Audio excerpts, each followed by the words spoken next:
부귀영화를 위해 자신을 가장 아낀 직속상관을 배신한 박희도. 이는 전두환이 한 하나의 조치를 보고 그대로 따라한 것인데요. 그 조치는 무엇이고 직속상관을 배신한 박희도는 부귀영화를 누렸을까요? 오늘은 박희도 이야기 지금 바로 시작합니다. 박희도의 유년 시절. 사실 박희도는 태생부터 누군가를 배신하는 성격의 소유자는 아니었습니다. 박희도가 군인의 길을 걷게 된 데에는 한 가지 특별한 이유가 있는데 그 이유는 그의 유년 시절을 보면 정확히 알 수 있습니다. 1938년 박희도는 경상남도 창원군에서 태어납니다. 당시 그의 집은 매우 가난하였습니다.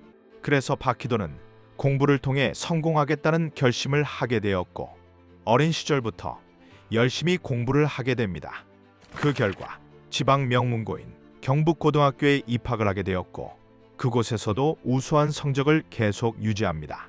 그러던 중 박희도가 17살이던 1950년 6월 25일 6.25 전쟁이 발생하게 되었고 그로 인해 박희도는 시골로 피난을 가게 되지만 그의 두 형들은 전쟁에 참여하게 됩니다.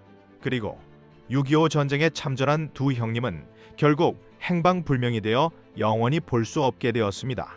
이 일로 인해서 박희도는 두 형님들의 뒤를 이어 국가를 지키는 참된 군인이 되겠다고 다짐을 합니다. 군인이 되기 위해 밤낮으로 공부한 박희도는 1956년 육군사관학교 12기로 입교하게 되었고 생도 시절에도 열심히 공부하여 육사 12기의 선두주자로 성장합니다. 그리고 이때 박희도의 한 기수 위인 전두환, 노태우, 손영길, 김복동을 만나게 되고 그들과 친분을 쌓기 시작하였습니다. 그들과 친해지면서 박희도는 자연스럽게 하나회에도 가입하게 됩니다. 하나회에 가입한 박희도는 몇 년 후 자신의 선배인 전두환이 야망을 위하여 자신과 가장 가까운 사람을 제거하는 모습을 직접 보게 되는데 과연 그 사건은 무엇일까요? 육사 11기 1인자 손영길. 대부분의 사람들은 하나회를 군 내부에서 권력을 독점하고 자신들의 이권만 챙기는 비밀 사조직으로 알고 있습니다. 하지만 이는 반은 맞고 반은 틀린 이야기입니다. 초창기의 하나회는 단순한 육사 출신들의 친목 모임에 불과했습니다. 게다가 하나회를 처음 창시한 사람도 전두환이 아니라 손영길이었죠. 하나회의 리더이자 육사 11기 중 가장 뛰어난 손영길은 박정희 대통령에게 가장 신임을 받던 장교였습니다. 손영길을 몇 년간 지켜본 박정희 대통령은 그를 육군 참모총장으로 키울 결심을 하게 되었고 당시 권력의 실세인 윤필용 수도경비 사령관에게 손영길은 장차 육군 참모총장으로 키울 군인이니 잘 키워라고 명령을 내립니다. 그리고 윤필용 장군은 전두환을 만나 농담 반 진담 반으로 이런 이야기를 합니다. 전두환 장군, 앞으로 더 잘해야겠어. 박 대통령이 손영길을 참모총장으로 키우라는 당부가 있었으니 너는 더 분발해야겠어. 전두환은 큰 충격에 빠지게 됩니다. 그 이유는 전두환의 꿈이 육사 11기 중 가장 먼저 육군 참모총장이 되는 것이었기 때문입니다. 결국 야심가 전두환은 자신의 가장 친한 육사 동기인 손영길을 제거하기로 결심합니다. 그리고 시간이 얼마 지나지 않아 전두환에게 기회가 찾아오는데 그 기회는 다름 아닌 윤필용 사건이었습니다. 윤필용 사건.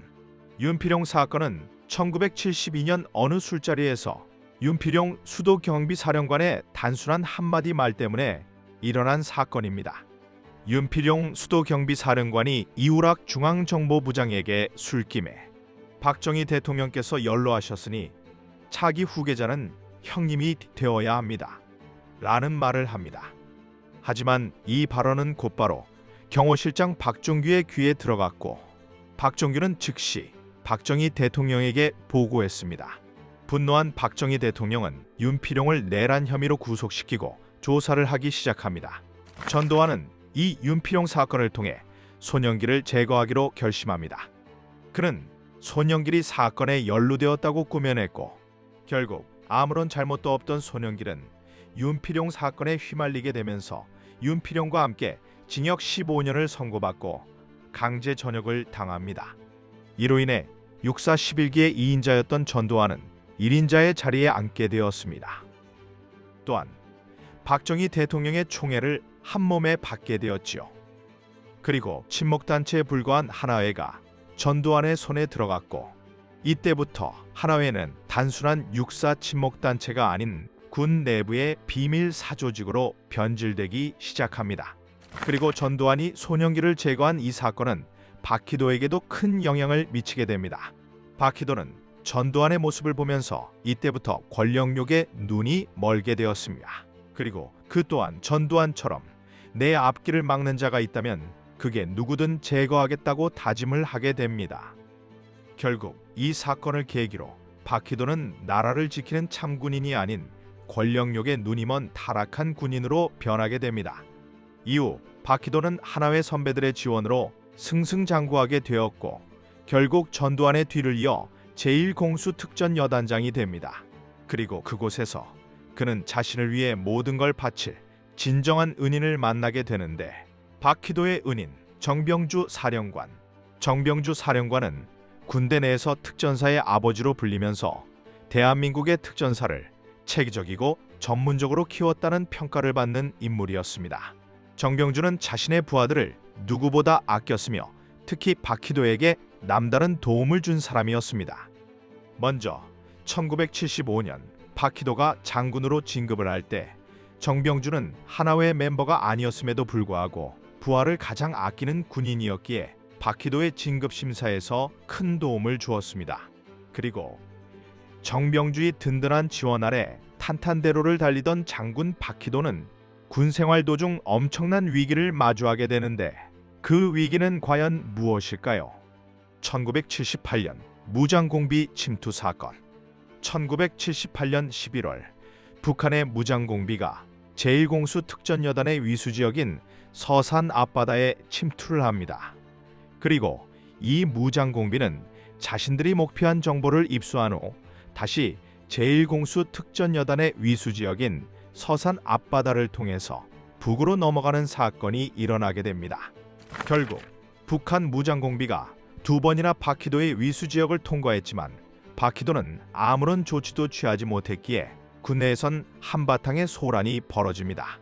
당시 육군 참모총장인 이세호 대장은 바로 박희도를 불러서 조인트를 까고 내가 어떻게 해서든 너의 군복은 책임지고 벗기겠다며 고함을 질렀습니다. 박희도 스스로도 결국에 자신의 군생활도 이렇게 끝나는구나 라며 한탄을 하고 있었습니다. 모든 것을 포기한 그때 자신을 위해서 나타난 사람은 전두환도 아니었고 하나회 멤버도 아닌 정병주 사령관이었습니다. 정병주 사령관은 박희도를 위해서 육군 참모총장에게 자존심을 다 버리고 손이 발이 되도록 싹싹 빌었고, 그것도 모자라서 박희도를 위해 무릎까지 꿇습니다. 이 모습을 본 이세호 대장은 차마 박희도를 강제 전역을 시킬 수는 없었고 가벼운 징계로 끝을 냅니다.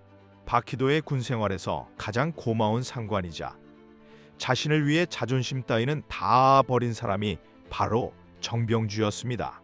하지만 박희도는 이에 보답하기는커녕 1년 뒤에 그 은혜를 원수로 갚게 되는데, 그 사건은 과연 무엇일까요? 12.12 군사 쿠데타. 1979년 12월 12일은 전두환을 중심으로 한 하나회 세력이 군사 쿠데타를 일으킨 날입니다. 이 사건의 배경은 1979년 10월 26일 김재규에 의해 박정희 대통령이 서거를 하였고, 이 사건의 수사를 맡은 보안사령관 전두환과 육군 참모총장이자 계엄사령관인 정승화 사이의 갈등에서 비롯되었습니다. 당시 전두환 보안사령관은 육군 참모총장인 정승화가 박정희 대통령 시해 사건의 현장에 있었음에도 김재규 일당에게 적극적인 조치를 취하지 않은 점과 자신이 맡은 수사에 비협조적인 모습에 불만이 생기기 시작했습니다. 그러다 곧 있을 인사이동에서 자신이 좌천될 것이라는 기밀 정보를 입수하고 자신의 권력을 유지하기 위해 정승화 총장을 제거하기로 마음을 먹습니다. 정승화 총장을 제거하기 위해서는 그를 강제 연행하여야 하는데, 이는 대통령의 사전 승인이 필요한 일이었지요. 더군다나 당시 최규하 대통령 권한대행의 우유부단한 성격으로 인해 사전 승인이 불가능하다고 판단한 전두환은 결국 불법 행위를 동원해서라도 정승화 총장을 강제로 연행하기로 합니다. 이를 위해 하나회 멤버들을 모아 사전에 모의하고 12월 12일을 작전 개시일로 정하게 됩니다. 또한 하나회 세력의 반대편에 서 있는 정병주 사령관, 장태환 사령관, 김진기 헌병감을 저지하기 위해 작전 당일인 12월 12일 그들을 연희동 요정에 초대하였습니다. 결국 정승화 총장이 강제 연행이 되고 나서야 정병주 사령관, 장태환 사령관, 김진기 헌병감은 사태 파악을 하게 되었고 그 즉시 바로 각자의 부대로 복귀를 합니다. 정병주 사령관은 자신의 부하들에게 전두환을 체포하라는 명령을 내리려 했지만 자신의 직속 부하인 박희도와 최세창은 이미 반란군의 편에 서서 움직이고 있었고 박희도는 정병주 사령관의 명령을 무시하고 국방부와 육군본부를 점령해버립니다. 또한 박희도는 국방부에 숨어있던 노재현 장관을 확보하는 데 성공하였습니다. 결국 박희도는 노재현 장관을 확보하여서 대통령 재가를 받는 데 가장 큰 역할을 하게 됩니다. 자신의 은인인 정병주를 배신하고 얻은 권력은 너무나 달콤했습니다. 박희도는 12.12 군사 쿠데타의 1등 공신이 되고 그 공로로 정병주가 자리하던 특전사령관에 오르게 됩니다. 뿐만 아니라 모든 군인들이 원하는 육군 참모총장까지 지내게 되지요. 한편 12.12 군사 쿠데타 이후 정병주 사령관의 삶은 깊은 고통의 연속이었습니다. 그는 평생 군의 명예와 원칙을 지키며 부하들을 이끌던 참군인이었지만 가장 신뢰하던 제자이자 부하였던 박희도에게 배신을 당했습니다. 특전사의 아버지로 불렸던 그는 장태환 장군과 함께 12.12 사태 진상규명에 나섰습니다. 당시 정병주는 군 내부의 불법 행위와 하나회의 권력 독점을 비판하며 신군부의 비리를 세상에 알리려 했습니다. 하지만 정병주는 점차 사람들에게 외면받게 되었습니다. 그의 명예는 회복되지 않았고 그는 사회와 군 모두에게 버려진 사람으로 살아가야 했습니다. 그리고 1988년 10월 16일 그는 갑자기 행방불명이 됩니다. 그리고 행방불명이 된 지 139일이 지난 후 그는 경기도 송주 인근 야산에서 목을 맨 채 사망한 상태로 발견되었죠. 수사당국은 경제적 어려움과 건강 악화를 이유로 자살로 결론을 내렸지만 그의 죽음을 둘러싼 의혹은 지금도 완전히 해소되지 않았습니다. 그리고 정병주를 배신하고 권세를 누리던 박희도에게 크나큰 시련이 다가오는데 그 시련은 김영삼 정부에서 추진한 역사 바로 세우기 운동이었습니다. 박희도 인생 최대 위기. 1994년 김영삼의 문민정부가 들어서면서 전두환과 신군부에 대한 단죄를 요구하는 여론이 거세졌습니다. 이에 김영삼 대통령은 5.18 민주화 운동에 관한 특별법을 제정하였고 검찰에게 특별 수사를 지시합니다. 그 결과 전두환과 노태우 두 전직 대통령이 법의 심판을 받게 되었고 박희도를 포함한 군 수뇌부의 장성들도 함께 처벌받았습니다. 이 재판에서 박희도는 반란 지휘죄라는 죄목으로 5년의 징역을 선고받게 됩니다. 하지만 박희도는 1999년 8월 15일 광복절 특별 사면 대상에 포함되면서 석방됩니다. 박희도의 근황. 출소 후 박희도는 한 언론 인터뷰에서 5.18 민주화 운동에 대해 이렇게 주장했습니다. 광주의 불순 세력이 개입해 우리도 속았고 광주 시민들도 속았던 것이다. 진정한 민주화 세력이라면 그런 일은 있을 수 없다.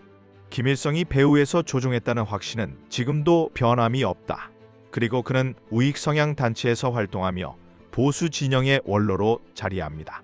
대한민국 지키기 불교도 총연합 상임회장, 서북청년단 상임고문 등의 직함으로 각종 보수 집회에 단골로 모습을 드러냈습니다. 2017년에는 박근혜 전 대통령 탄핵 반대 집회에서도 등장해 이렇게 외쳤습니다. 여러분, 지금 대한민국이 폭동 세력에게 넘어가려 하고 있습니다.